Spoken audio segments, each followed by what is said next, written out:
thank you everyone for joining us today. We're just about to kick off into our MyHR webinar. Welcome to everyone who's attending via the Zoom link, and thank you to everyone who's watching the live stream on Facebook as well. I'll just cover off some housekeeping before we get started. So the recording will be available afterwards on the MyHR website. So if you have any issues with the audio or visual as we go through, if there's anything that you want to go back to and revisit again, you will have access to the recording afterwards. What this does mean, of course, is that any questions that are asked and any answers that I give will be available publicly. So do only use details that you're comfortable sharing, or if you have a question but would like to ask it anonymously, let me know at the start of your question so that I can make sure that I'm not saying anything you wouldn't want me to say on this recording. These sessions really do come alive when we have audience participation. So if you have questions, if there's something you'd like to know more about, if something jogs your interest and you want to have a discussion about it, please do send your questions through. I'll be putting them all together and answering them in kind of a Q&A piece at the end of the session. So even if you ask it midway through, I'll probably only get to it at the end. What this does mean is you can fire off as many questions as you like, and we'll answer them all at the end for everyone. And again, they will be available afterwards. So if you need to revisit anything, you're very welcome to do so. So in terms of today's topic, we're going to be looking at the skills shortage New Zealand is currently facing. We'll be talking a little bit about the context for that skills shortage and what's happened in specifically the last 18 months to make that worse. We'll be talking about the macro solutions that are in place to address some of these systemic and structural problems that are causing these issues. And of course, we'll also talk about what's in the control of companies and organisations to do themselves. We'll go into detail about the role that really solid HR practices have in informing what it is that companies can do to address this. And of course, at the end, we'll have the Q&A session to cover off any questions. So let's get started. We'll jump straight into it. So the most obvious thing that's happened to affect the amount of labour in New Zealand over the last couple of years is, of course, the COVID pandemic and the government closing its borders in March last year. A strong health response is a strong economic response, but it has caused some really, really significant issues that New Zealand has never really had to deal with before. So as an example of the size of the impact that this decision has had on the economy, in 2019, we had 52,000 more people arrive in New Zealand than leave. That's the size of everyone who's currently doing any vocational training in New Zealand anywhere. So obviously 2019, there was a really large chunk of people arrive who were filling some gaps in our economy and in our labour needs.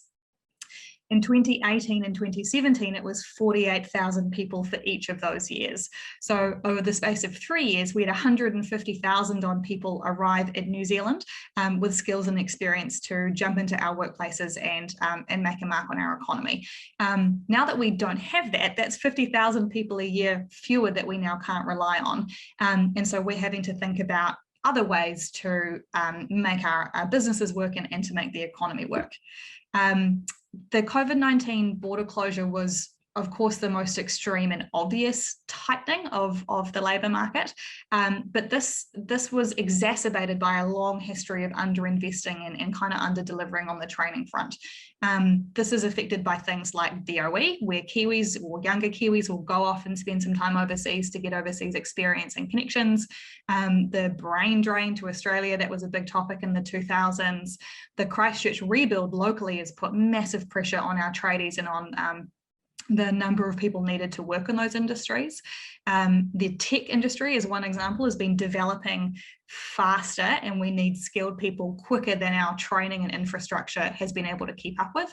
And there's also, to add to all of this, a set of jobs that Kiwis don't want to do. So that might be picking kiwi fruit, it might be agricultural roles, it could be housekeeping and cleaning and elderly care. So we've been trying to respond to all that by bringing in what we typically call skilled labour from overseas. It's not my favourite way to describe it, but it's the quickest way to talk about it. And then also bringing in people from other countries to pick up on the work that is lower skilled and lower paid, that isn't as attractive to local employees. So there's all of that going on in the background. And just as we were starting to get to grips with some macro solutions for all of that, COVID hit and we closed the borders. And so we haven't been able to bring people into the fold as much. So that's some context for the skills shortage and some of the work that's driving it.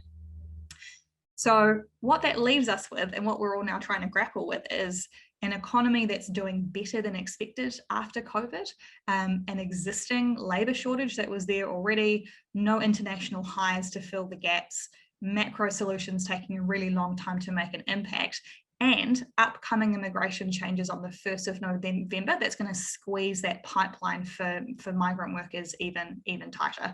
I'll talk about that a little bit at the end of the session because it's an upcoming issue that we're going to be talking more about, but just be aware that there are changes coming on the 1st of November if you currently or will in the future need to hire migrant workers. So the good news is that the government is doing things to address the skills shortage and the labour shortage. They want the economy to grow as much as anyone, so it's definitely in their best interest and our best interest for some of these systemic pieces to be put in place. So as an example, the number of enrolments in tertiary and vocational studies, so that's unis and polytechs and so on, had a 20% increase jump from December of 2019 to December of 2020. So between the end of 2019 and over the COVID year, 20% more people are enrolled in furthering their skills in their study, which is great news. We need those people as soon as we can get them. But for everyone who's ever been a grad or ever hired a grad from whatever field it might be, the learning in the classroom and on the job, learning in the classroom only goes so far. The learning on the job is really critical, and that's what takes the time to build up often is the hands-on or the heads-on experience. So that's good news. People are taking up extra training and extra skilled work. There's also the fees-free training the government's put in place. So if you complete your qualification, you can get 1 or 2 years free paid for if you're a first-time learner. And there's also free trades training now available through the Targeted Training and Apprenticeship Fund. So there is money out there available to support people who want to take up training and improve their skills. But there aren't any silver bullets for anyone, which is why we're having this conversation today.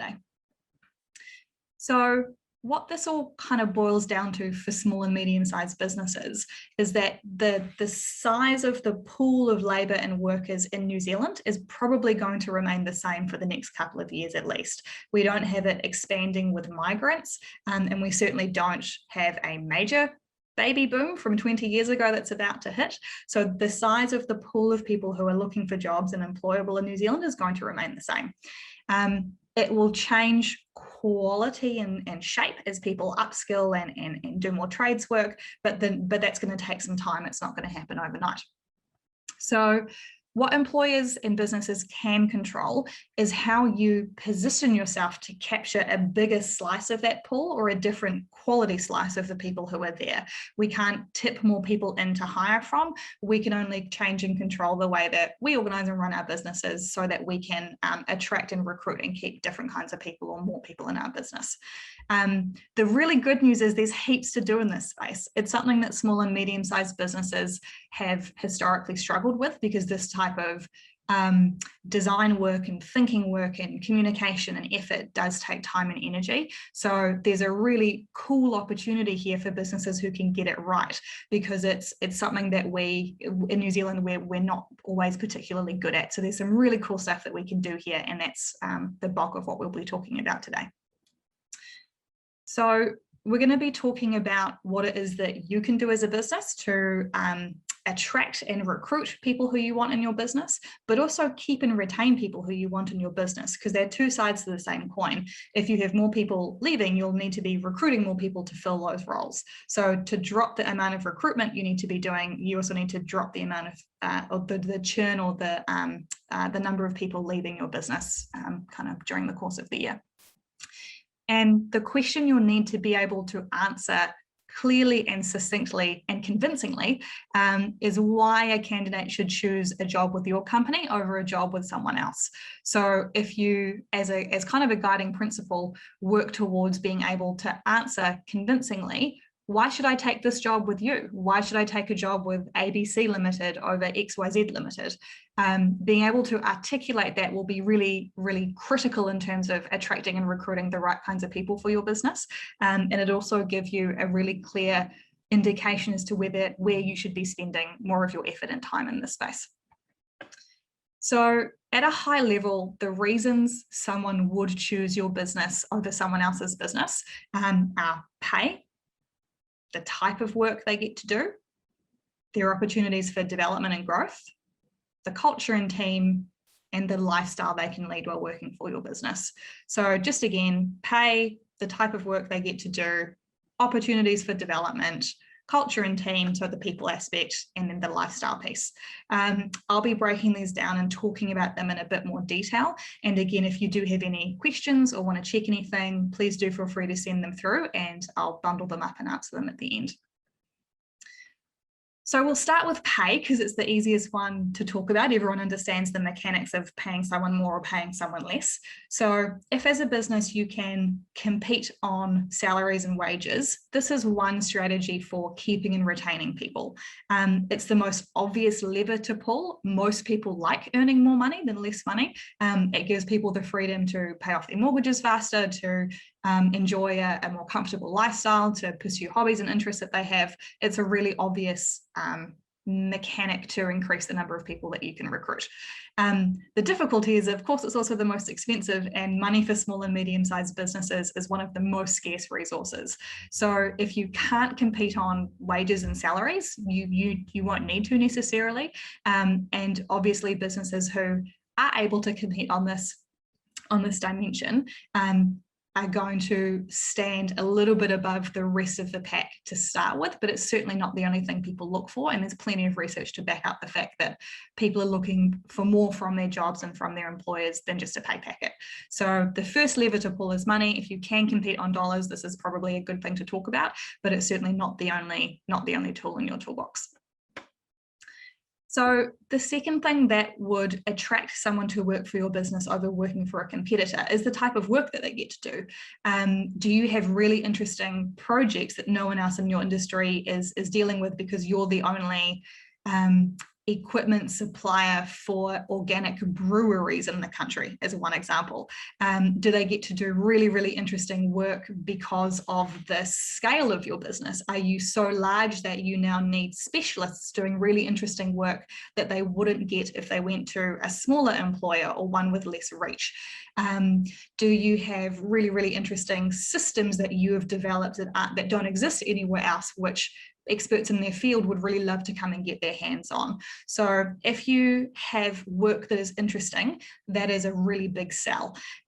There's a lot of work out there which is transactional and quite repetitive, and certainly some things are the same in lots of different industries. There's only so many ways you can make a coffee or serve a meal. There's only so many ways you can do month end and reconcile your accounts, right?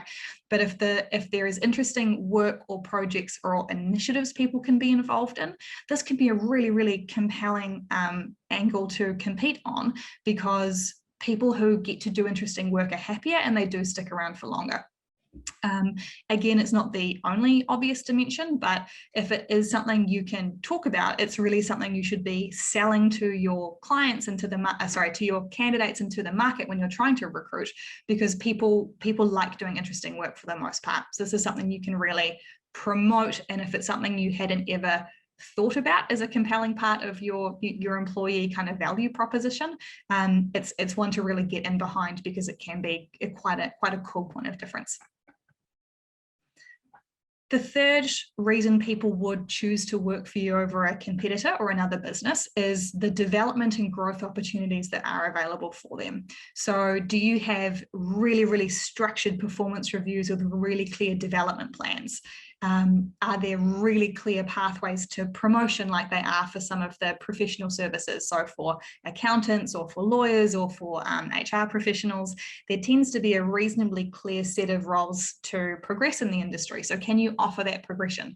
Do you have really excellent experts in your business who can act as mentors and coaches? Do you have opportunities for leadership growth and management growth, or for specialist kind of work on the other hand? What is it in your business that you do really well, or that you can offer with a bit of work, so that people who join your business have a clear path to progress, whatever that looks like for them? This is something that small businesses tend to be reasonably good at in an ad hoc kind of way. There's only so many pairs of hands in a small business, so we end up being generalists, kind of touching lots of different things, which is really exciting for some people. So if you will have a branch manager for your retail business who ends up getting to touch strategy and merchandising and people development and all that kind of stuff, that's some really clear development work they might not get if they were the branch manager for a larger retail organization, for example. So talk about the growth and development opportunities. Make sure that you're articulating what it is that you can offer. The other piece to note there is that development plans are quite easy to write, but can be harder to deliver on. So execution is really critical here. If you're making promises to new hires or to people who are already in your business around their development, you really want to make sure that you can deliver on those. So make sure that you've got a good process and a good system for following that up to make sure that, that you're delivering on those commitments. The fourth dimension to compete on here is culture and team. So culture is a word that gets bandied about a lot. HR people love talking about culture. What I think of and what I'm talking about when I use the word culture is just the feel of working in your business, the vibe of the team, the vibe of management, how people can expect to feel and be treated when they show up in your business. So this can make or break a job for people, especially people who are more relational in how they like to operate and what is meaningful to them, or for where it's a more transactional environment like a call center or accounts receivable and payable, some hospitality environments. Showing up to work in a place that's fun, where you like the people, where it's supportive and people feel safe, can be a massive draw card, and it's what will keep or drive people out of workplaces that otherwise were quite suited to them. So there's a few key questions to ask here, and obviously there's a lot of work that you can do around a business's culture, but some of the things that stand out are, do you have any bad apples that you should probably remove or look at removing from your business? So these are people who have, perfectly fine jobs, but can be really toxic and don't contribute to an environment where people feel stimulated or supported or like they've got a good time going on. At its worst, this can be bullying behavior, which is also creates legal risk for your business under the Health and Safety at Work and Employment Relations Acts. But if it doesn't go to bullying, it can just be people who are just dickheads and not really that nice to work with. So if you've got people who are detracting from your culture, have a think about whether it's worth looking at or weigh up whether it's worth keeping them in the business or moving them on. Because if you're trying to compete with other businesses, trying to hire the same kinds of people as you are for the same kinds of roles, having a strong culture can be really compelling and can be a really obvious way to offer something that's a bit different to what your competitors are offering. On the flip side, do you have really fabulous people who can make really good inroads in your company culture? Are there members of your team who, if they were promoted to supervisor, would just glow and share a great feeling because they're either just wonderful people themselves, or they are really aligned with and really believe in the mission of the company, and that good feeling will spread to everyone else? So do you have key kind of influencers, not like in a social media sense, but people who have mana and standing in your business who could fill into those leadership or supervisory roles? That can be a really quick way to spread the good feelings. Is your management connected with your team? Does it feel like everyone is respected? Can you just walk up to the business owner and have a chat with them, or up to the CEO? Is communication really clear and consistent across the business, especially when there's a lot going on in the post-COVID times? Do you have really clear values that you can talk about, that show kind of who you are and what you stand for and how you're going to do business? Do you have team building sites? I mean, they get a bad rap, but having everyone offsite for an afternoon of games and then beers afterwards can really bring people together. So all of these types of pieces or questions fall into your bucket of your company culture. And if it's something that you think is a great company culture and you want to compete on, it's worth spending some time here to understand what the drivers are of your company culture, tweaking them so it's heading in the right direction, and then talking about it as a selling point when you are trying to recruit people into your business. Now, the last dimension that we talk about today is lifestyle. And by lifestyle, I mean, how do people live their lives when they are employed by your business? So the most obvious things that get talked about a lot, particularly recently, are things like remote working, flexible working, being able to do work all around the country. Can people choose to work from home a couple of days a week? Can they go overseas and live in, hypothetically, Hawaii, which is only 3 or 4 hours ahead or behind of us? Not that I've looked into it personally, but it's a great place to holiday. So can they be flexible about how they do work with you? Can they work 3 days a week or 4 days a week? So these are some of the obvious questions being asked and answered, and this of course will only fit with certain businesses and certain industries. But the other piece too is to think about those really, really solid performers in your team who just want to show up 9 to 5 or 5 p.m. to 2 a.m. and just put in a really solid day's work and not have to faff around with growth and development plans. They don't have ambitions kind of work-wise. They're happy sitting in their job and just smashing it out year after year.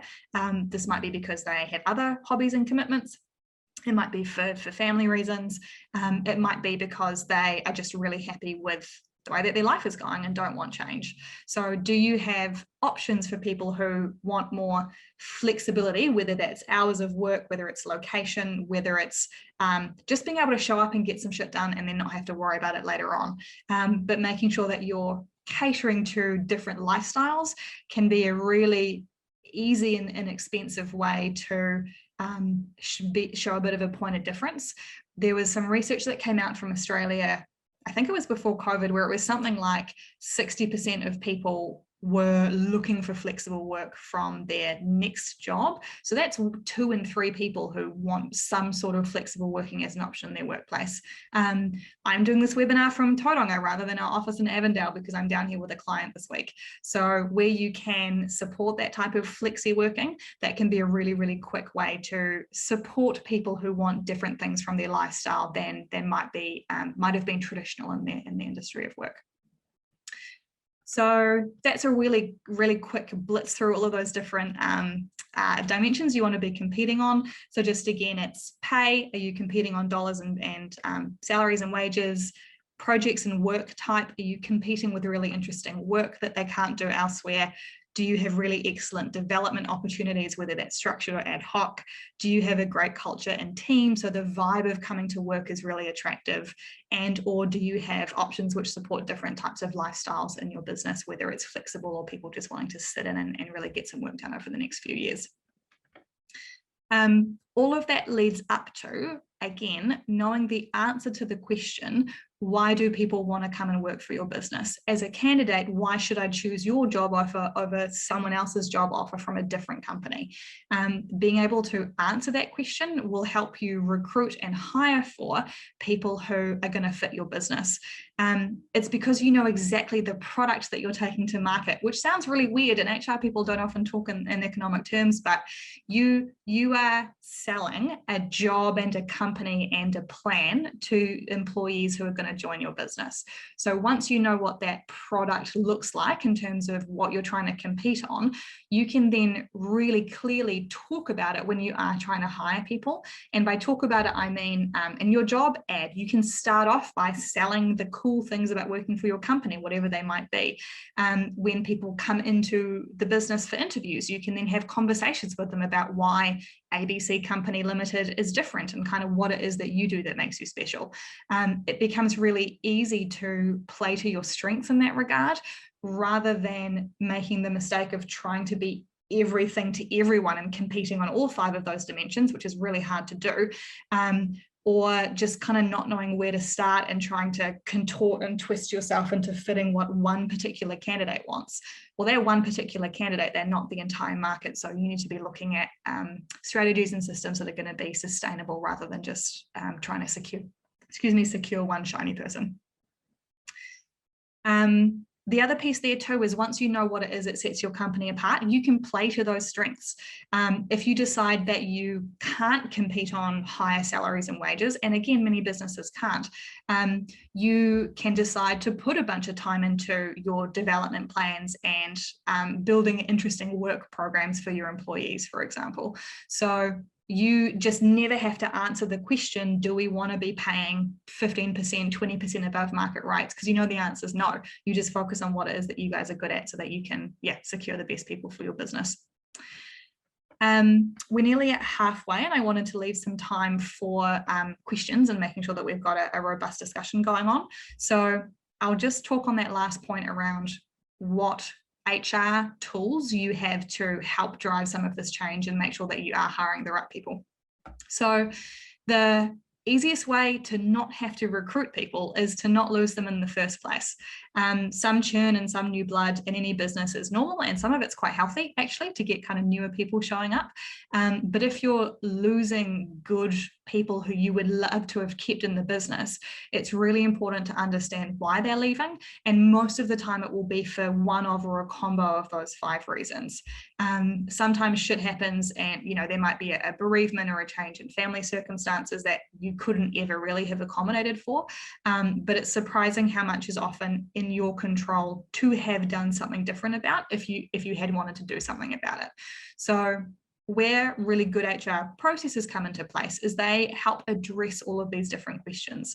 So having your HR compliance side of things down, so having all your employment agreements in place, good, clear job descriptions, really clear channels of communication. These are all, they tend to all be hygiene factors, and that if you don't have this stuff on lock, it just leads to messiness down the line, which doesn't build a good company culture, and people often end up being a bit unclear about what their not what their position is, but what their role in the company is and what they can contribute to it moving forward.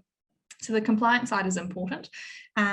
On the sexier kind of fun HR side of things, having a really effective performance review system is critical to being able to, especially with larger teams of people, whether that's a really big front of house and food and beverage team, whether it's a really large team of accountants, whether it's your, managing your graduates in your business. Having clear performance and development plans does a couple of things. It answers employees' questions about what's next for me in my career, what's the next skill I'm working on, what's the training and support available for me. So it helps keep them on song in terms of the fact that there is growth and opportunities available. And the second thing it does is for your management and leadership team, answers questions about succession. Who will step up into our head of service delivery role if that person were to go? From our administration team, who's going to pick up the next HR advisor position once we have a pregnancy or someone leaves? So having that process in place is really critical because it answers questions for everyone, and it means that you can be much more structured and robust and have better follow through than if your managers or your business owner, if you're a small organization, is just having with their ad hoc conversations, because it can be quite hard to follow through on those types of promises. If you are choosing to compete on salaries and wages, having good remuneration reviews in place is really important, and having a good sense of what the market is offering. That's a function that MyHR looks after for you as our client, or if you've got an HR person in the business, that's what they'll be taking care of. So having your HR processes in place supports competing for talent on these different dimensions, because it takes care of some of the questions around what's my place in the business. It helps you be much more systemic and organized in addressing your employees' needs and concerns. And it means that those hygiene factors of the basics, like having a signed employment agreement, knowing what their job description is, being able to run a smooth and professional recruitment process for candidates looks like. So that's a hell of a lot of talking from me. We've covered quite a bit of ground today. What I will do is jump into question and answers really quickly, just to see if anyone's put anything through. And if you do have any questions and haven't asked them yet, now is a good time to do so. While I am looking through for questions and answers, the other thing I'll do is just let you know that we are shortly going to be talking a little bit about the immigration changes that are upcoming on the 1st of November. So stick around and we'll give you a bit of a heads up about what is changing there. But do take the time to ask any questions that you haven't asked yet while I just jump in and have a look. Now I'll also be checking the Facebook live video just to make sure nothing's come through there. So bear with me. So nothing through in the Facebook Live. Please do put them through if you do have questions. But Anonymous has asked, I can't afford to pay the same rates as some of my competitors. Do you think profit sharing or bonuses could be a good incentive to offer? Absolutely. So the short answer is yes, profit sharing and bonuses can be quite effective tools to get your employees to buy into the work and to enter the company. The piece around profit sharing is just to be mindful. So they can be really awesome. The caveats around profit sharing is just to be mindful about the legalities of what that looks like. You'll need to get some commercial legal advice to make sure you're setting it up correctly. It also means that people will have an ownership in your company that could outlast their employment relationship. So if you're okay with running a small risk that people will leave and their shareholdings will outlast their relationship with the company, depending on how you set it up, that can be really effective. It's particularly common in organizations where it's available to your leadership team. So if you're looking at kind of employee share schemes, that's something to be mindful of. Bonuses can be quite effective too. There's actually mixed research on whether bonuses drive better performance, because humans can be quite weird in that we're motivated by things outside of money. So we're motivated by relationships, we're motivated by meaningful work. So performance bonuses are common. Just get some HR advice around the way that you do set them up, because you want to make sure that they're driving the behaviors that you want rather than behaviors that are going to cause problems later down the line. So profit sharing, employee share schemes, bonuses can all be quite good tools to use if you want to offer a kind of blended compensation for your employees, and if you can't afford just to compete on salaries and wages. So thank you for that question. We've got a question. Hey Vic, how are you doing? How important is including your pay bands in job adverts? Personally, I think it has a negative impact on your candidate pool, but I'm keen to hear your thoughts. My view is that depending on the job board that you're using, candidates can figure that out anyway. So Seek, as an example, in the background has banding that you're required to put together. So candidates can kind of work that out by filtering what salary ranges they're looking for, so they'll know what it is anyway. So that happens kind of regardless of whether you publicly talk about it or not. Even if you don't put it on your job ad kind of written down, my approach personally is whenever I'm phone screening candidates, one of the most important things to cover off in that conversation is the conversation about pay. What we want to avoid is getting to the end of several interviews or potentially to the very end of the recruitment process, and it turns out that they're looking for 20K more than you're paying. You've just wasted everyone's time for 2 weeks. So talking about pay is really important.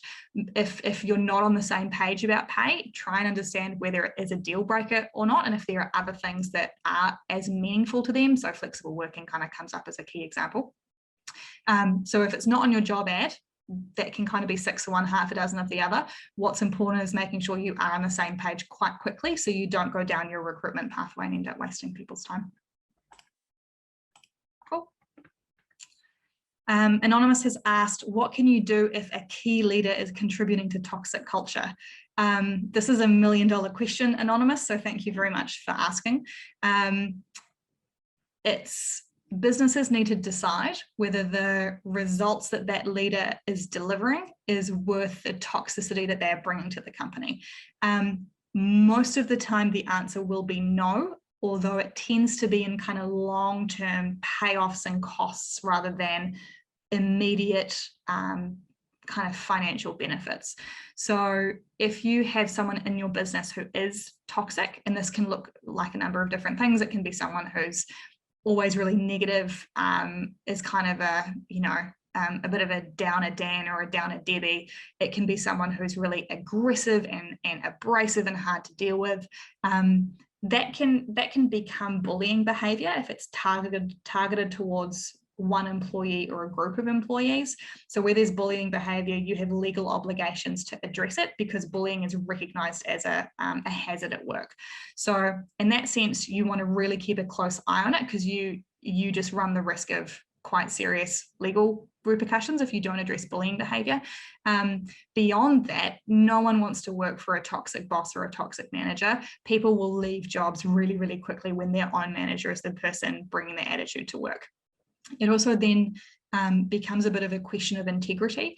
If you have company values that say we are professional and we care and we do good work, whatever it might be, and people see the leadership team not addressing this asshole over here who's actually causing lots of problems, it becomes really, really difficult for them to trust that actually you are doing the right thing. And it becomes difficult to ask them to change their own behavior or to do things in the way that suits the company because they see it not happening with this leader over here. So if a key leader is contributing to toxic culture, my advice almost always is it's better to move quickly and address a situation which can result in quite positive change from that leader. I've seen it happen where people didn't realize that their behavior was causing issues like it is. Probably 80% of the time it'll end up with that person leaving because being held to account for their behavior is really uncomfortable and they don't want to have to deal with it. So that, yeah, you can do things to address it, seek legal or HR help, but my advice as kind of a starting point is not to leave it and hope it will get better on its own. I can guarantee you it won't, and so you need to be proactive about addressing those concerns. Briar is asking, hey Briar, what are some non-monetary benefits for companies that don't have a huge pool of money to dip into? Great question. So non-monetary benefits can include things like extra annual or sick leave. Your wage bill over the length of the year will remain the same. You just want to make sure that you can support those extra absences from work, but extra leave can be really compelling. Flexible work hours can be quite meaningful for some people, being able to start early or start late on the other hand, like I like to do and miss traffic. Being supportive around personal commitments means a great deal to a lot of people. If you are a business that has food or manufacturing on site, offering discounts to your team can be really helpful. People then feel like they're getting to engage in like the service and the reason that the business is there. Certainly if you've got strong relationships with other suppliers or partners, offering things like secondments into different businesses for periods of time can be a really magic thing to offer. If you're not a large business yourself and don't have a large pool of money, they can be a bit tricksy to pull off sometime, but they're often quite worth it. So there's lots of things that you can do as a business if you don't have a massive pool of money to dip into, and it will depend a bit on your context, but discounts, kind of services and products, draw on your relationships with other suppliers and partners and look at what you can do around flexible working and things like extra leave or long service leave to add to that.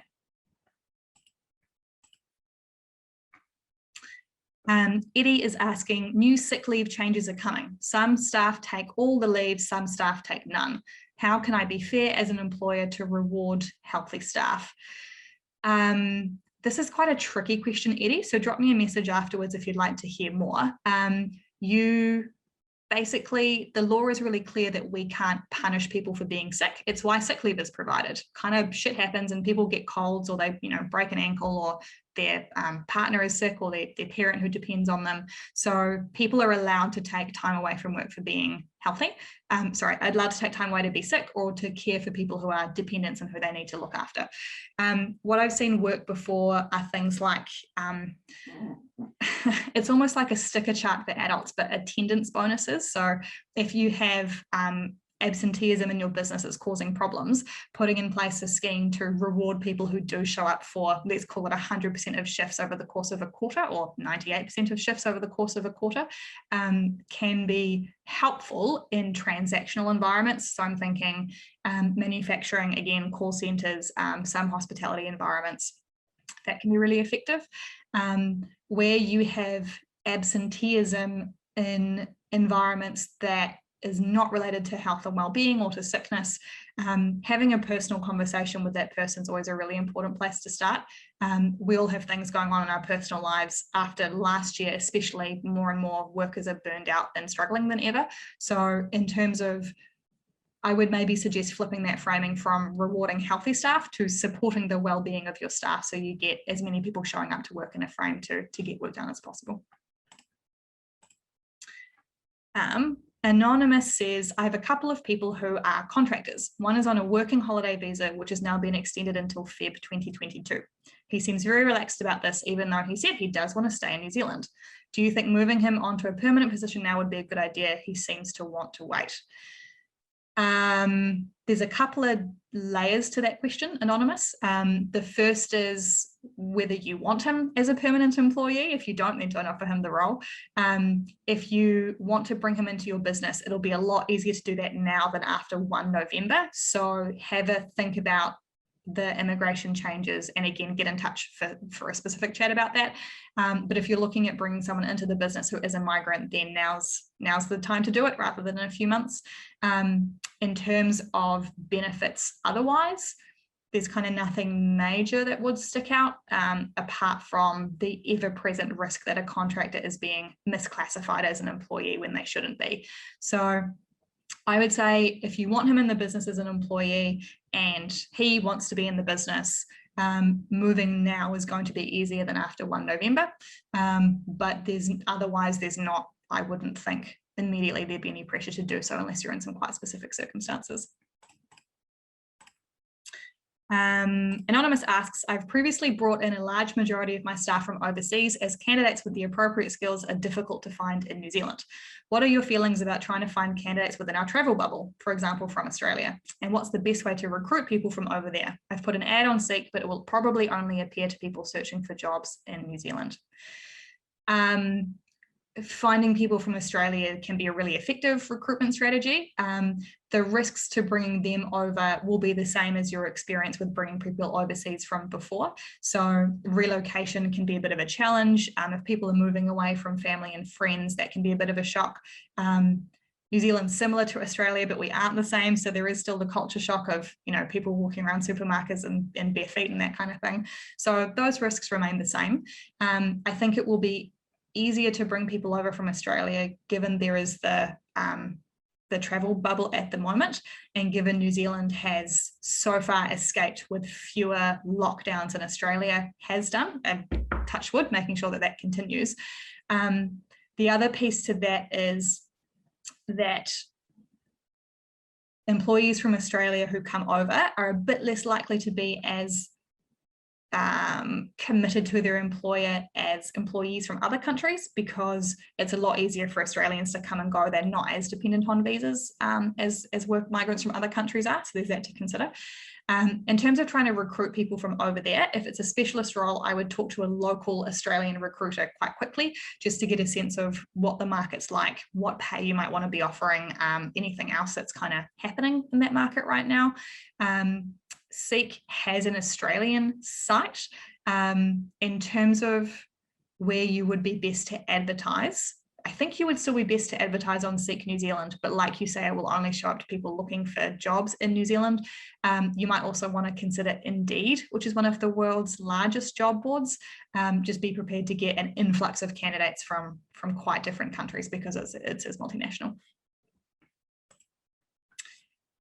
Following on from the toxic key staff member, this is from Anonymous again.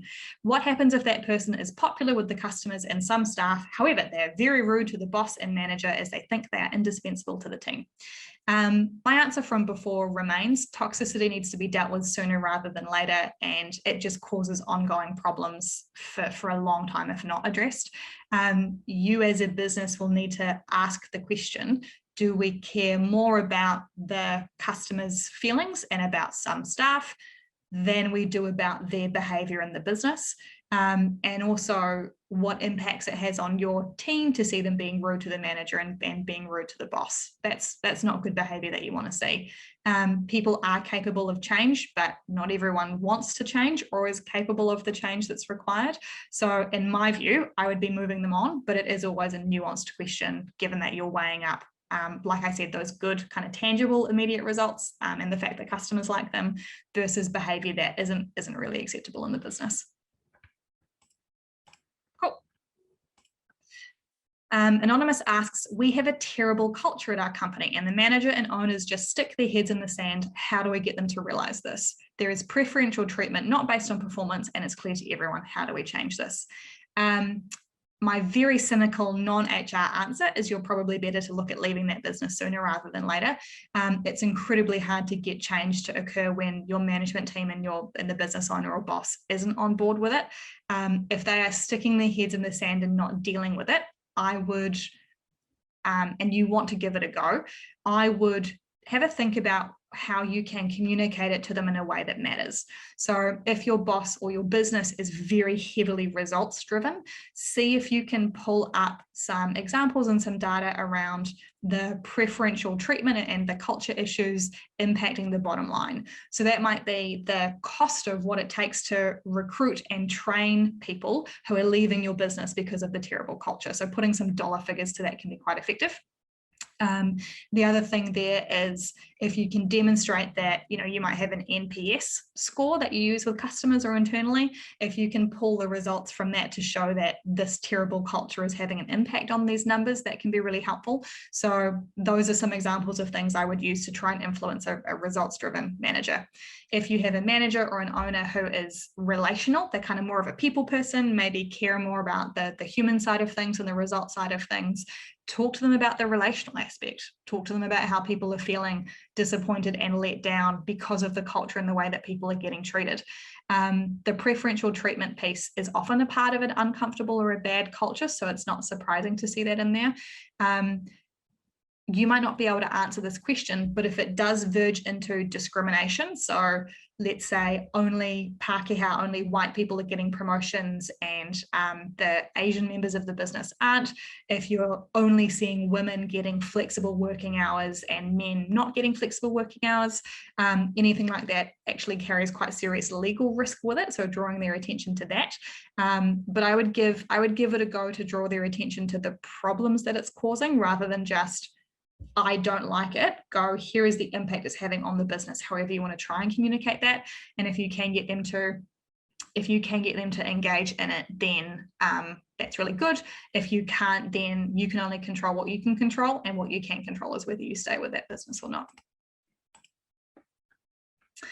Anonymous asks, if the type of work starts at 1 a.m, how can you advertise to attract staff to this type of working hours? It's usually called the graveyard shift. I know lots of people and groups of people who love night hours and would never want to work a day shift because it suits their lifestyle. So be really honest about the fact that it's a graveyard shift, explain that it's 1 a.m. to 9 a.m. or whatever it is, and just be really clear that those are the hours. You will find people for whom that does suit their lifestyle and their working hours. It's just important to be clear up front so that you don't end up accidentally getting people who only want kind of a 9 to 5 to apply for the role. They're definitely out there. It's just a matter of being clear about it. The other thing you can offer is, if you're in, a 24/7 production environment where you have day shift and night shift, offering an extra allowance or extra payment to the night shift can make that more attractive, particularly when those sorts of environments tend to be quite close to the minimum wage. So be honest in your advertising, have a think about other benefits you can attach to it to make it more attractive.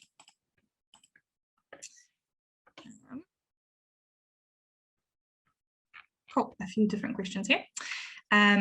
Hi, how would you deal with a manager who has a negative impact on culture for others, yet senior leadership do not see the negative behaviours? It's hard to raise the issue without sounding like it's a personal attack. Yeah, I hear you. It can be really hard to deliver straight feedback without it sounding, it can feel like an attack to the person receiving it. If your senior leadership would be doing something about it but just don't understand or see that there's a problem, the first thing to do is to start documenting some of what you're seeing. So if you're receiving lots and lots of emails on days when you're on annual leave and you feel pressure to reply, if you see them being rude to other members of the team or being a bit curt or abrupt, then take notes of when that's happening with days and times. So what you're trying to do is build kind of an evidence document to support your concerns so that you can go to either their boss or your HR person if you have someone in the business to say, hey, I love working here. I want it to be the best workplace that it can be. I have some concerns about this manager's behavior, and here's everything I've put together to show you what the examples are. I don't know what the solution is, but I know that if I was in your shoes, business owner or HR person, I'd want to know about this so that I could try and resolve the problem. So you're coming to it from a health of the business, trying to keep everything kind of good perspective, not I'm really grumpy and fucked off with this person. You need to be a bit more objective than that. But building up examples of those behaviors, so at least you're talking about the same thing, is definitely the first step. In terms of it sounding like a personal attack, there are lots of different ways you can give feedback in a way that's supportive. The easiest thing to do is to use examples so that you can show the other person what it is that you mean, and then explain what it is you would want to see them doing differently. Framed in the context of, I know in your position, I would want to know this feedback so that I could make a decision about how to show up at work. So I appreciate this might be a bit difficult to deal with, but I'm giving it to you with good intentions, and I'm happy to talk you through my feedback in more detail. But definitely getting together as many examples as you can so you and senior leadership are on the same page would be the first step there. If you offer Anonymous asks, if you offer non-salary financial benefits, how do you determine an amount that will make a difference to recruitment and retention beyond just looking at what you can afford? That's a really great question. So what you can afford is always a parameter. So if you have very, very little money, that will put an immediate kind of ceiling on what you can offer.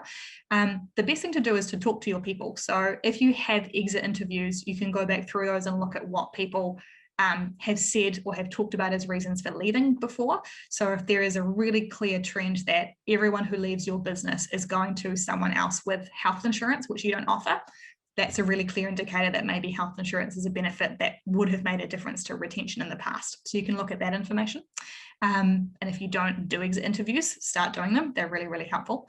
The other thing to do is just talk to your existing team and go, we're trying to make our kind of business a better place to work, and we want to look at our benefits package to make sure it's competitive. Which of these benefits would make a difference to your life? You can kind of list off a bunch of different things. You can look at kind of other options, because you're right, you don't want to get sucked into a trendy benefit of offering yoga classes at the office. If no one cares about yoga classes at the office, you want to make sure you're putting your money in a place where it makes a difference. So look at what departed employees have said, because they're the ones who acted on their desire to leave. Talk to your existing team to understand what it is that they would find attractive, and then you'll have a bit more information to start making a decision about what is helpful. The other piece is just trial and error. If you put in place health insurance and still the same amount of people leave, clearly that wasn't the solution. So you'll need to look at something else to plug that gap. Anonymous says, most of my staff currently are immigrants. I find typically Kiwis aren't as interested in working in food manufacturing and production work. Visas are expiring soon, and most of my staff are looking at their next option, which is study. How can I attract more Kiwis in this industry where sponsorship for immigrants isn't an option? That's a really great question, and it's what we are all trying to solve at the moment as we look to these to visas expiring and not being renewed. So the most immediate thing would be to just check that the pool of people you're recruiting from is helpful. If you haven't engaged with WINS before and their job brokers, that can be a good place to start. Make sure that you're advertising to people who would be interested in this kind of work. Putting up job ads at your local university might not be that helpful, because that population doesn't tend to be that excited about manufacturing and food work, but you never know. The other thing to look at are those levers that we talked about before. So can you pay your production workers a bit more than the competition, because those people who work in those roles tend to be a bit sensitive to finances? Can you build a really fun team at work? Can you have music going over the speakers? Can they have days off for cultural celebrations if that's something that's important? Can you do other things that are more attractive to that group of people so that you can improve the retention? The short answer is it's a hard question to answer, and so I don't think there's a magic solution right now. All of those things will help a little bit, but it'll be a problem that's solved by lots of 1 or 2% increments. There isn't really a silver bullet there, I'm sorry to say. We have 2 staff on essential visas. Are we better to try and become accredited employer now versus 1st of November? You can keep your current migrant employees past the 1 November deadline. You will only need to be accredited under the new accreditation scheme when it comes time to renew, extend, or hire new people on visas. So maybe drop me a message afterwards, because there's a couple of ways to answer that question. The short answer is, if you don't have to do something right now, you might be better not doing it, but the prep for the accreditation that you will need at some point after 1 November can start immediately. So you will need to do it at some point. It'll just be about a question of timing. Cool.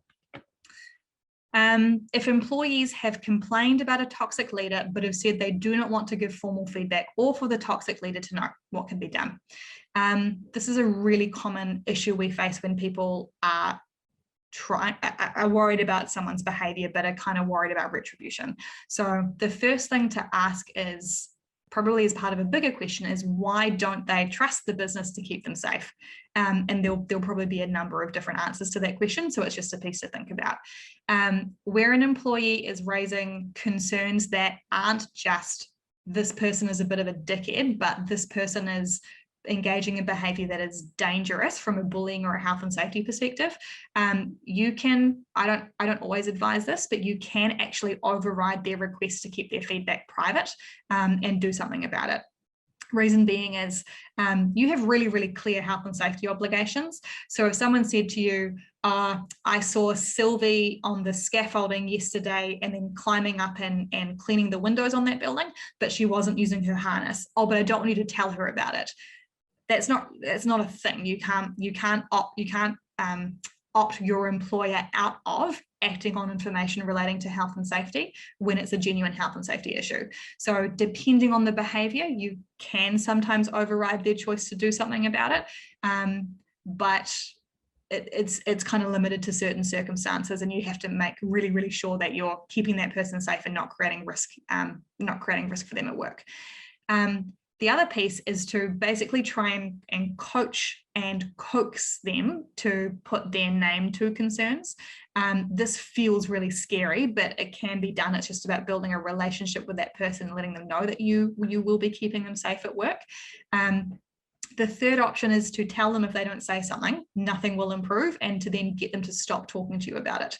A dynamic that we see reasonably often is a key person in the business, whether that's a trusted colleague, sometimes it's the HR manager, sometimes it's, a manager in a different department, basically becoming like the venting option for someone who's really frustrated but doesn't want to put their name to their concerns.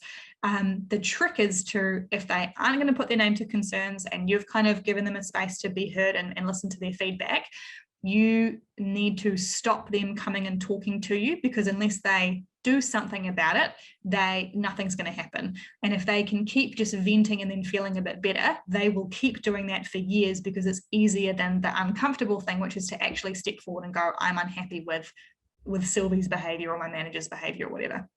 So to sum that up, you can overrule if you need to. If there's a health and safety issue, you can try and coax them and support them into putting their name and their feedback forward. Or if none of those are options, you basically have to shut down the fact that they keep coming and complaining to you, because if they have an easier outlet for their frustration, they will always revert to that rather than actually doing the hard thing, which is what's actually going to get the results. So yeah, there's a combination of things in there to be managing. Last question, or second to last, do you have any resources you can recommend that a leader can be referred to help them see that their behavior verges on bullying? The short answer is yes, but it's very, very context dependent. If you'd like to drop me an email afterwards, we can explore this conversation further. There's definitely things that can be done. It's 80% the relational aspect most of the time, and 20% kind of the black and white, this is what a resource says is bullying aspect. So yes, there are. I just want to make sure I'm going to be giving you stuff that's helpful rather than is potentially going to inflame the situation and not address the issue. Cool. Full on, team. That was some amazing questions coming through. So thank you so much for supplying them all. Like I said, these discussions really come alive when there is a big set of questions and conversations. So I really thank you for putting those pen to paper. We'll wrap up now. We've hit time. Thank you again for joining us at this webinar on recruitment and retention, given that there's a really tight talent squeeze on. The recording will be available on our MyHR website afterwards, probably about a day, so that we can get the editing done and cut all of the dead time at the beginning. If you do have any questions, you're very welcome to send them through. My email address is sylvie@myhr.works. So Sylvie, SYLVIE @myhr.works. You can go to myhr.works, which is our website, and you can call through on 0800 69 4769. Again, that's 0800 69 4769. But thank you all so much for your time and attention this afternoon. It's been a delight, and I look forward to seeing you at the next webinar. So we'll see you soon.